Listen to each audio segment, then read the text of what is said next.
Gwapa. Ako kay sa'yo man yung good na rin makapaway, no? Alas 7, alas 8 paway na ko, pero nga no man yun yung cellphone. Abtad man kong alauna, di pa ako katog.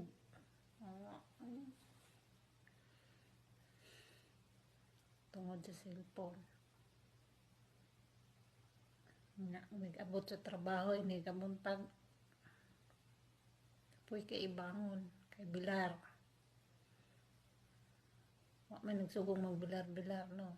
Buang, uy. Ano na orasa karon, no? Isa ka ako diri kay 7:30 pa lang dayon. Mag-alas 10 na pa ako katulog.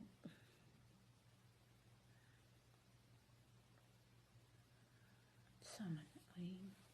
Kinsay nakarelate sa inyo na guys, kinsay ingon ani sa kuag kahimtang. Nagabot sa kwarto di lagi ta katulgon. Yung nata dito sa trabaho sa ubos kay sige taghuna-huna mo saka na kay matuog niya nagabot sa kwarto kay gasigan galurat na atong mata. Sabi ay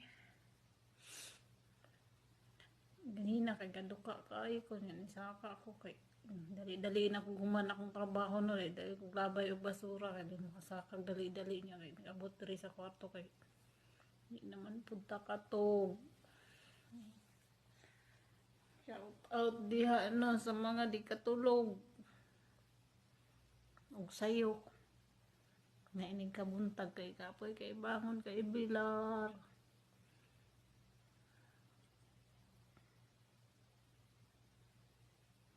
Ang bilar ang gwapa, dapat ang gwapa dili magbilar-bilar para gwapa ra gihapon.